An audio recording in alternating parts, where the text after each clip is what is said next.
สวัสดีทุกคนตอนนี้ข่อยอยู่ที่วัดองค์ตื่อเนาะซึ่งเป็นวัดเก่าแก่คู่บ้านคู่เมืองของชาวหัวพันวิดีโอ EP นี้แม่นข่อยพาทุกคนเลาะชมบรรยากาศของตัวเมืองหัวพันเนาะช่วงตอนเช้าค่อยพักยุ่งเฮียมแถวๆแก้วลักเมืองนี่แหละแล้วละกาพากันย่างตั้งแต่แก้วลักเมืองออกไปเพื่อที่จะไปวัดอุ้มตืออยู่ระหว่างทางเขาก็จะเห็นว่ามีม้ามีผู้มีคนมีประชาชนที่กำลังตื่นแล้วก็กำลังออกมาใช้ชีวิตกันโดยผู้ค้าเช้าขายก็สิมาขายอาหารการกินเป็นอาหารพื้นบ้านพื้นเมืองที่เขาเห็นกันอยู่นี่แหละสิเป็นคือหน่อขมหน่อหวานจังซี่ข้อยก็ซื้อมากินแหละแซ่บหลายมากเลยแล้วก็ช่วงตอนเช้าก็สิเห็นคนไปคนมาเนาะว่าจะเป็นผู้ใหญ่เด็กน้อยในช่วงของตอนเช้าโดยที่อยู่ในบรรยากาศที่หนาวหน่อยนึงก็บ่ได้หนาวหลายกับพอดีเนาะแล้วก็อยู่ในช่วงนี้ก็เป็นช่วงที่เพิ่นอาจจะทางป่าเฮ็ดให้จังซี่จูดป่าจุดให้อาจจะมีฝุ่นมีหยังแหน่หน่อยนึงแต่ก็บรรยากาศในช่วงตอนเช้าจังไดก็ยังสดชื่นอยู่เนาะอยู่แขวงหัวพันแล้วจากค่อย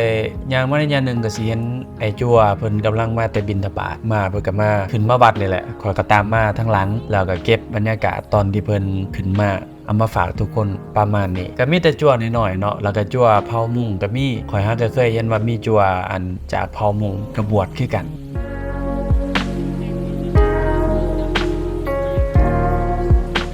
เมื่อขึ้นมาฮอดด่านเทิงเนาะทุกคนสิเห็นว่าบรรยากาศอยู่ด่านเทิงนี้มันเป็นวิวทิวทัศน์ที่อลังการสุดหูสุดตาเขาเจนตัวเมืองของแขวงหัวพันแบบเต็มหูเต็มตาเพราะว่าจะผ่านมุมกล้องที่ข่อยถ่ายให้ทุกคนเบิ่งแน่นอนแหละมาเทื่อนี้ก็สิได้บินโดรนให้ทุกคนได้เบิ่งภาพมุมสูงนํกันว่าแขวงหัวพันเมื่อถ่ายผ่านภาพมุมสูงสิเป็นแนวใด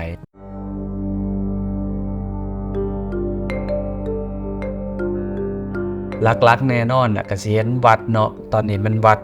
ค่อนข้างจะงามเป็นจุดเด่นของแขวงหัวพันเลยถ้าแนมมาแต่ลุมก็สิเห็นวัดนี่เด่นเลยถ้าบินโดรนขึ้นไปผ่านมุมนี้ทุกคนสิเห็นว่ามันอลังการหลายแต่สิเห็นว่าตัวเมืองแขวงหัวพันพัฒนาเป็นตัวเมืองหนึ่งที่ใหญ่สมควรและสำหรับใครที่กายไปกายมาเนาะก็อย่าลืมมาแวะ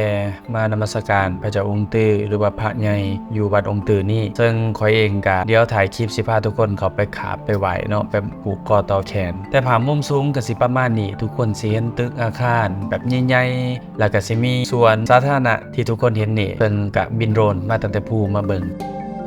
บินโดรนยับห้อยคอยกระไดเขามาวัดเนาะมานมัสการพระองค์ตื้อแล้วก็โชคดีขนาดที่มาเจอพระอาจารย์ที่เพิ่นเคยบวชเคยเรียนนํกันพอคอยก็เคยบวชคือกันเนาะเพิ่นอยู่เวียงแล้วก็เพิ่นมายามบ้านแล้วมาอยู่นี่มาเห็นเพิ่นพอดีแล้วก็ให้เพิ่นผูกคอต่อแขนให้เพราะเป็นสิริมงคลโอเคเนาะทุกคนนี่คือวิดีโอสั้นๆวิดีโอทำ ET เอามาฝากทุกคนที่คอยเดินทางไปแขวงหัวพันอาจจะมาฝากเพียงเท่านี้ยังมีอีก EP นึงที่จะลงให้ทุกคนเบิ่งนั้นอย่าลืมกดติดตามกดไลค์แล้วก็ใครที่เห็นก็อย่าลืมคอมเมนต์กันเข้ามาเนาะแล้วพบกันในวิดีโอตอนต่อไป